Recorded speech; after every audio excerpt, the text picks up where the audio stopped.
अस्सलाम वालेकुम स्टूडेंट्स, मैं हूं आपका मैथ्स टीचर आदिल सर। उम्मीद करता हूं कि अल्लाह सुब्हान व तआला के फजल व करम से आप सभी खैरियत से होंगे। स्टूडेंट्स, आज हम स्टार्ट करने जा रहे हैं next chapter, class 8th mathematics, chapter number 9, algebraic expressions and identities. तो आइए स्टूडेंट्स स्टार्ट करते हैं chapter number 9, algebraic expressions and identities. सबसे पहले स्टूडेंट्स जानते हैं अलजेब्रिक एक्सप्रेशंस एंड आइडेंटिटीज़ से सबसे पहले हम जानते हैं कि अलजेब्रिक एक्सप्रेशंस होते क्या हैं।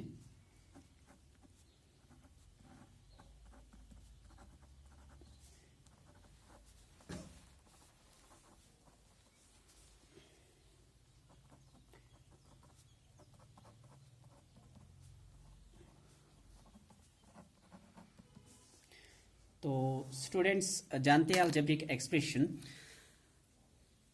Algebraic expression is a number, ये कोई नंबर है, और ए वेरिएबल या वेरिएबल और द कॉम्बिनेशन ऑफ टू, या तो दोनों की कॉम्बिनेशन, वेरिएबल और कांस्टेंट नंबर की combination, connected by the signs of fundamental operations, जो कि कनेक्ट हुए होते हैं फंडामेंटल ऑपरेशंस के साइंस से। मैथमेटिकल ऑपरेशन, फंडामेंटल ऑपरेशन यानी एडिशन, सब्ट्रैक्शन, मल्टीप्लिकेशन और division.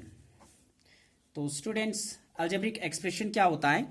Algebraic expression is a number, variable और the combination of the two connected by the signs of fundamental operations. तो फंडामेंटल ऑपरेशंस क्या हैं? Addition, subtraction, multiplication and division. For example students, अगर हम एक variable लेते हैं x और एक कांस्टेंट नंबर लेते हैं 3, तो वेरिएबल और कांस्टेंट नंबर की combination by mathematical operation, fundamental operation, addition से मैंने इन्हें कनेक्ट किया है, तो ये क्या मिलेगा? x+3, ये एक अलजेब्रिक एक्सप्रेशन मिलेगा, एक अलजेब्रिक एक्सप्रेशन मिलेगा। सिमिलरली स्टूडेंट्स, अगर हम यहां पे देखें y² -7, तो ये y² क्या है? ये वेरिएबल वाली टर्म है, तो y² means y into y. तो y का y के साथ बीच में कौन सा ऑपरेशन? मल्टीप्लिकेशन का ऑपरेशन। और बाद में यहाँ पे कांस्टेंट नंबर जो है 7, इन दो के बीच में, y² और 7 के बीच में कौन सा फंडामेंटल ऑपरेशन? सब्ट्रैक्शन का। तो y² -7 ये भी क्या है? एक अलजेब्रिक एक्सप्रेशन।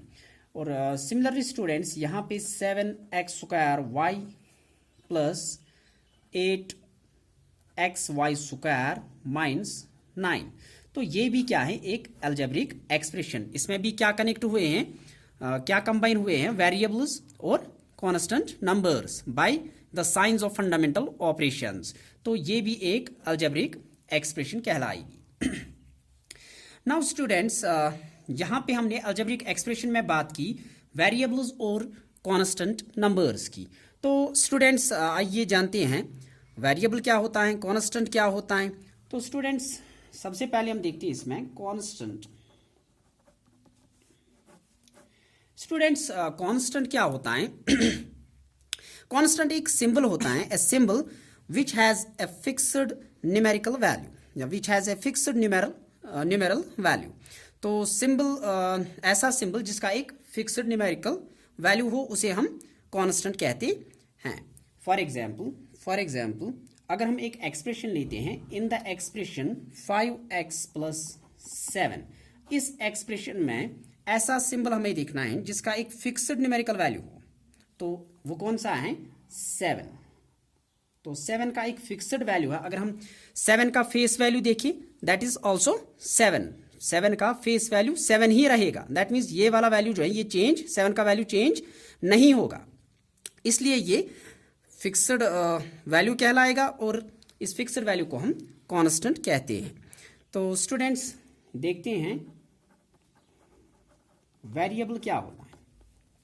तो वेरिएबल एक क्वांटिटी है which has no fixed value but takes various numerical values. तो a quantity which has no fixed value but takes various numerical values is called a variable। उसी को हम वेरिएबल कहते हैं। जैसे कि स्टूडेंट्स इस एक्सप्रेशन में हमने यहाँ पे देखा एक लेटर यूज किया हमने x, तो इस x की कोई फिक्स्ड वैल्यू नहीं है, इस x की कोई फिक्स्ड वैल्यू नहीं है, इसी x को हम कहेंगे ये क्या है, ये वेरिएबल है। तो स्टूडेंट्स वेरिएबल क्या होते हैं असल में, ये लेटर्स होते हैं used to stand for a number, ये स्टैंड करते हैं किसके लिए, नंबर के लिए, लेकिन इनका कोई फिक्स्ड वैल्यू नहीं होता है। It carries varying values, it carries varying values, यानी इसके जो वैल्यू है, इसके जो वैल्यू होते हैं वो वेरी होते हैं, चेंज होते हैं। कांस्टेंट में ऐसा नहीं होता है, कांस्टेंट जैसे कि इसमें 7 का फेस वैल्यू 7 ही रहेगा, इसका वैल्यू चेंज नहीं होगा। लेकिन वेरिएबल में क्या है, इसके वेरिंग वैल्यूज होते हैं, इसके वैल्यू जो हैं वो वेरी होते हैं। तो नेक्स्ट स्टूडेंट्स हम आते हैं टर्म्स पे, कि टर्म्स क्या होते हैं। Terms of an expression, expression में टर्म्स हम किन्हें कहते हैं। स्टूडेंट्स आप याद रखेंगे, various parts of an algebraic expression which are separated by plus and minus signs. Various parts जो होते हैं एक अलजेब्रिक एक्सप्रेशन में, जो कि सेपरेट होते हैं प्लस और माइनस साइन से, उन वेरियस पार्ट्स को हम क्या कहते हैं, उन्हीं को हम टर्म्स ऑफ द एक्सप्रेशन कहते हैं। जैसे कि स्टूडेंट्स यहाँ पे हम बात कर रहे हैं इस एक्सप्रेशन की, तो स्टूडेंट्स ये रहा यहाँ पे expression 7x² y + 8xy² - 9। Students इस एक्सप्रेशन में वेरियस पार्ट्स क्या क्या हैं, कौन से पार्ट्स इसमें हैं जो कि सेपरेट हुए हैं प्लस और माइनस साइन से। जैसे कि यहाँ पे 7x² y, ये एक पार्ट कहलाएगा क्योंकि इसके बाद ये पार्ट सेपरेट हुआ है किससे, प्लस साइन से। देन 8xy², यहाँ तक दूसरा पार्ट ये कहलाएगा क्योंकि इसके बाद माइनस का साइन आ रहा है, तो देन -9। तो ये जो वेरियस पार्ट्स होते हैं एक एक्सप्रेशन में जो कि सेपरेट होते हैं प्लस और माइनस साइन से, इन्हीं वेरियस पार्ट्स को हम टर्म्स ऑफ द एक्सप्रेशन कहते हैं। यहाँ पे कुछ बच्चे अक्सर इसे गलत समझते हैं कि 7x² y जो है, शायद ये कहते हैं कि शायद इसमें 3 टर्म्स हैं। यहाँ पे 7 एक टर्म इनको लगता है, x² को दूसरी टर्म मानते हैं और y को तीसरी टर्म। लेकिन स्टूडेंट्स ऐसा नहीं होता है, टर्म कब अलग होती हैं, बाय प्लस और माइनस साइन। तो यहाँ पे प्लस साइन आ रहा है, तो यहाँ से यहाँ तक बीच में कोई प्लस या माइनस नहीं है, दैट मीन्स कोई भी टर्म अभी सेपरेट नहीं हो रही है, तो यहाँ पे ये एक ही टर्म मानी जाएगी। इस टर्म में ये सारी क्या है, ये फैक्टर्स ऑफ द टर्म है। तो स्टूडेंट्स ये था टर्म्स ऑफ एन एक्सप्रेशन, कि एक्सप्रेशन में जो वेरियस पार्ट्स होते हैं जो कि सेपरेट होते हैं प्लस और माइनस साइन से, उन्हीं वेरियस पार्ट्स को हम टर्म्स ऑफ एन एक्सप्रेशन कहते हैं। नाउ स्टूडेंट्स इसके बाद हम आते हैं इसकी एग्जाम्पल एक देखते हैं। फॉर एग्जाम्पल एक एक्सप्रेशन हम लेते हैं 4x + 5, जैसे कि यहाँ पे मैंने समझाया था कि टर्म्स क्या क्या है इसमें। तो सिमिलरली यहाँ पे आप देखेंगे इन द एक्सप्रेशन 4x + 5, इस 4x + 5 में कितने टर्म्स हैं। The number of terms in the given expression 4x + 5 is 2, इसमें 2 टर्म्स हैं। तो यहाँ से 4x, अभी मैं समझा रहा था, 4 और x को आप 2 अलग टर्म्स नहीं मानेंगे क्योंकि टर्म अलग होती हैं प्लस या माइनस साइन से। 4 और x के बीच में कोई प्लस या माइनस का साइन नहीं आ रहा है, दैट मीन्स ये 4x एक ही टर्म है। और देन प्लस का साइन जब बीच में आया तो ये टर्म अलग हो रही हैं, सेपरेट हो रही हैं। इसके बाद ये नेक्स्ट टर्म, तो इसमें 2 टर्म्स हैं। टर्म्स क्या क्या हैं, 4x एंड 5। तो स्टूडेंट्स यहाँ पे अगर हम इस टर्म को कंसिडर कर रहे हैं, एक टर्म मैंने कहा था 4x, दूसरा 5। इस 4x में 2 फैक्टर्स हैं। वो फैक्टर्स क्या क्या हैं, एक फैक्टर है 4 और दूसरा फैक्टर है x। इन 2 फैक्टर्स के बीच में क्या है, मल्टीप्लाई है। तो मल्टीप्लाई से कोई सेपरेट नहीं हो रहा है कोई भी टर्म, तो कोई भी पार्ट अभी सेपरेट नहीं हो रहा है, तो इसका मतलब ये एक ही टर्म मानी जाएगी 4x। इसमें 2 फैक्टर हैं 4 और x। ये जो एक्सप्रेशन में टर्म्स होते हैं, टर्म में एक फैक्टर या product of more than 1 factor हो सकता है। इस बात पे आप ध्यान देंगे कि एक्सप्रेशन की जो टर्म्स होती हैं, या तो वो टर्म एक ही होगी, एक ही फैक्टर का बना होगा वो टर्म, या तो उस टर्म में क्या होगा, product of more than 1 factors. जैसे कि यहाँ पे 5 में एक ही फैक्टर है, दैट इज 5, तो ये सिंगल फैक्टर का टर्म बना है। लेकिन 4x में अगर हम देखेंगे, इसमें 2 फैक्टर्स हैं, 4 एंड एक्स, 4 एंड एक्स। तो यहाँ पे product of more than one factor, एक फैक्टर से ज्यादा फैक्टर्स का प्रोडक्ट हुआ है, इसी ने भी एक ही टर्म बनाया है 4x। अब स्टूडेंट्स यहाँ पे आप ध्यान देंगे कि ये 4x जो है 4x, इसमें मैंने कहा दो फैक्टर्स हैं, एक है 4 और दूसरा है x। लेकिन स्टूडेंट्स यहाँ पे ये x जो है ये वेरिएबल है, लेटर है। तो लेटर वेरिएबल क्या होता है, is a letter use to stand for a variable, ये एक वेरिएबल माना जाएगा। और इस वेरिएबल को हम क्या कहते हैं, इन्हें हम लिटरल्स भी कहते हैं। और यहां पे स्टूडेंट्स आप याद रखेंगे 4x वाली टर्म में ये जो दो फैक्टर्स हैं 4 और x, इस x को हम लिटरल फैक्टर कह सकते हैं, लिटरल फैक्टर कह सकते हैं। और स्टूडेंट्स इस लिटरल फैक्टर के साथ जो मल्टीप्लाई में ये 4 है, this is called numeric factor, this 4 is called numeric factor. तो स्टूडेंट्स आप याद रखेंगे न्यूमेरिक फैक्टर क्या होता है, the number multiply two the literal factor, वो नंबर जो मल्टीप्लाई होता है किसके साथ, लिटरल फैक्टर के साथ, उस नंबर को हम न्यूमेरिक फैक्टर कहते हैं। तो न्यूमेरिक फैक्टर का नाम आप याद रखेंगे, न्यूमेरिक फैक्टर को कोफिशिएंट ऑफ द टर्म कहते हैं। Numeric factor is called coefficient of the term. So students इस टर्म 4x में अगर आपसे पूछा जाएगा कि कोफिशिएंट कितना है, तो आप कहेंगे the coefficient of x is 4। तो कोफिशिएंट क्या होता है, ये numeric factor of the term होता है, या the number multiply two the literal factor, जो लिटरल फैक्टर के मल्टीप्लाई में नंबर होता है उस नंबर को हम न्यूमेरिक फैक्टर कहते हैं या कोफिशिएंट कहते हैं। नेक्स्ट स्टूडेंट्स आते हैं हम कांस्टेंट टर्म पे।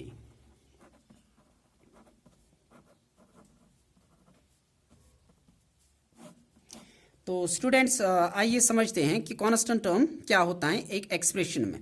A term of expression having no literal factor, ऐसी टर्म एक्सप्रेशन की जिसमें कोई लिटरल फैक्टर नहीं होता है। A term of an expression having no literal factor is called a constant term।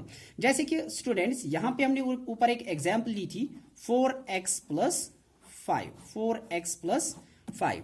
इस एक्सप्रेशन में दो टर्म्स हैं 4x और दूसरी टर्म क्या है 5। लेकिन कौन सी टर्म ऐसी है जिसमें लिटरल फैक्टर मिसिंग है, जिसमें लिटरल फैक्टर नहीं है, दैट मीन्स कि 5 जो है यही ऐसी टर्म है इस एक्सप्रेशन में जिसके साथ कोई लिटरल फैक्टर नहीं। इस टर्म में लिटरल फैक्टर है x और इस टर्म में लिटरल फैक्टर नहीं है। और एक्सप्रेशन में जिस टर्म के साथ लिटरल फैक्टर नहीं होता उसी टर्म को हम कांस्टेंट टर्म कहते हैं। तो स्टूडेंट्स जैसे कि यहाँ इस एग्जाम्पल में भी आप देख सकते हैं, यहाँ पे लिटरल फैक्टर x है, y है, x y, तो x स्क्वायर y है x y स्क्वायर, और यहाँ पे क्या है -9 टर्म जो है इसके साथ कोई लिटरल फैक्टर नहीं है, इसलिए हम इसे कांस्टेंट टर्म कहेंगे। नेक्स्ट स्टूडेंट्स समझते हैं हम लाइक टर्म्स को। लाइक एंड अनलाइक टर्म्स किन्हें कहते हैं। तो students like terms and unlike terms, तो स्टूडेंट्स आप याद रखेंगे like terms are terms that have the same variables raised to exactly the same exponents। Like terms are terms that have the same variables raised to exactly the same exponents। तो उन्हीं terms को हम like terms कहेंगे जिनमें क्या होगा, same variables होंगे लेकिन raised to exactly the same exponents, जिनके पावर्स एक्सपोनेंट्स भी सेम होंगी। तो फॉर एग्जाम्पल जैसे कि स्टूडेंट्स आपसे मैं बता दूं 3x square and -7x square, तो ये दो टर्म्स हैं। 3x स्क्वायर एक टर्म है, -7x स्क्वायर दूसरी एक टर्म है। तो इन टर्म्स में अगर हम देखेंगे वेरिएबल क्या है, इसमें भी x है इसमें भी x है, दैट मीन्स सेम वेरिएबल हैं दोनों टर्म्स में। क्या इनके एक्सपोनेंट सेम है? हाँ, एक्सपोनेंट्स भी सेम है, इसमें भी 2 है इसमें भी एक्सपोनेंट 2 है। तो these two terms are the terms having same variables with same exponents. इनमें वेरिएबल्स भी सेम है इन दो टर्म्स में और एक्सपोनेंट्स भी सेम है, इसलिए हम स्टूडेंट्स इन दो टर्म्स को लाइक टर्म्स कहेंगे। और एक एग्जांपल मैं बता देता हूं आपको, 5ab स्क्वायर एंड 4ab²। तो यहाँ पे भी अगर आप देखेंगे ab², ये जरूरी नहीं कि कोफिशिएंट सेम होंगे, कोफिशिएंट्स का सेम होना जरूरी नहीं है। हमें देखना है कि वेरिएबल सेम है और उनके एक्सपोनेंट्स अगर सेम मिल रहे हैं तो लाइक टर्म्स कहलाएंगे। यहाँ पे देखिए स्टूडेंट्स a⁻1 b², तो same variables with same powers हैं, इसलिए ये टर्म्स क्या कहलाएंगी, लाइक टर्म्स कहलाएंगी। नेक्स्ट स्टूडेंट्स आता है इसमें अनलाइक टर्म्स। तो स्टूडेंट्स आप खुद समझ जाएंगे यहाँ पे कि unlike terms are terms that are having no same literal factors या that are having different literal factors. For example students अगर हम यहाँ पे बात करेंगे अनलाइक टर्म्स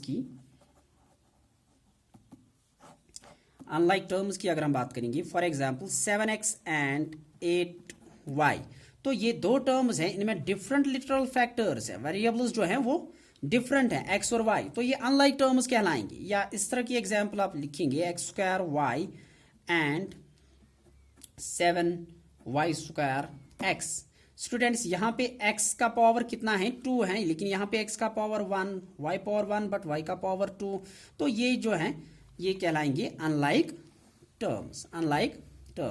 और एक बात स्टूडेंट्स यहाँ पे वेरिएबल में आप याद रखेंगे, मैंने कहा था वेरिएबल क्या होता है, एक लेटर होता है used to stand for a number, लेकिन वेरिएबल्स को हम कौन से लेटर से डिनोट करते हैं, तो मोस्ट कॉमनली लेटर्स जो हैं used to denote a variable are x, y, z, a, b, c, m या n, तो ये कुछ कॉमनली यूज्ड लेटर्स हैं used to stand for a variable.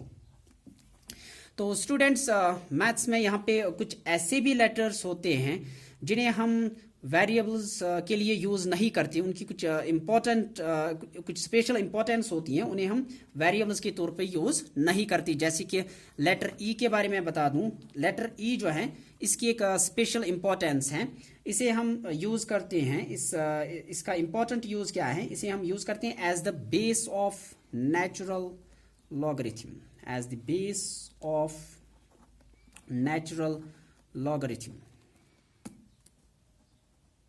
तो इसे हम यूज करते हैं नेचुरल लॉगरिथम में क्या, as Napier's constant. Natural logarithm में इसे हम यूज करते हैं एज नेपियर्स कांस्टेंट, तो इसे हम यूज नहीं करते एज वेरिएबल। तो स्टूडेंट्स ये था लाइक टर्म्स और अनलाइक टर्म्स के बारे में। नाउ स्टूडेंट्स इसके बाद हम आते हैं क्लासिफिकेशन ऑफ अलजेब्रिक एक्सप्रेशंस पे। तो स्टूडेंट्स आइए समझते हैं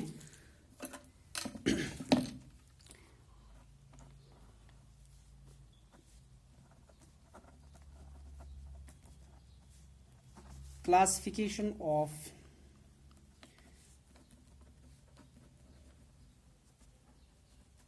अलजेब्रिक एक्सप्रेशंस। तो स्टूडेंट्स अलजेब्रिक एक्सप्रेशंस को हम क्लासिफाई करते हैं as monomials, as binomials, as trinomials। तो students mono means 1, nomial means term, bi means 2, nomial means term, tri means 3 and nomial means term. तो स्टूडेंट्स आप याद रखेंगे मोनोमियल कौन से एक्सप्रेशन होते हैं, expressions that contain only one term, expressions that contain only one term are called as monomials। उन्हीं terms को हम, उन्हीं एक्सप्रेशंस को हम मोनोमियल्स कहेंगे जिनमें सिर्फ और सिर्फ क्या होगी, एक ही टर्म होगी। फॉर एग्जाम्पल 4x², ऐसा नहीं कि आप समझेंगे इसमें दो टर्म्स है, 4 और x², मैंने कहा था 4x² एक ही टर्म होगी, क्योंकि सेपरेट होती है टर्म किससे, प्लस या माइनस साइन से, तो 4x² एक ही टर्म की एक्सप्रेशन है, तो इसलिए ये मोनोमियल। इसी तरह स्टूडेंट्स 3xy, इसमें भी एक ही टर्म है, फैक्टर इसमें 3 है, 3x और y बीच में मल्टीप्लाई है, 3 × x × y, तो ये भी एक मोनोमियल है। स्टूडेंट्स अगर आप -7z लेते हैं तो ये भी एक ही टर्म है -7z। तो ये रही एग्जाम्पल्स मोनोमियल्स की। नाउ स्टूडेंट्स आते हैं बाइनोमियल्स पे। Binomial expressions are those expressions which are having only two terms. Expressions that contain only two terms are called binomial expressions. For example, students, x plus 5y. तो यहाँ पे आप देखेंगे बीच में प्लस का साइन आ रहा है, दैट मीन्स ये टर्म सेपरेट हो रही हैं. इसके बाद नेक्स्ट टर्म आ रही है यहाँ से यहाँ 5y.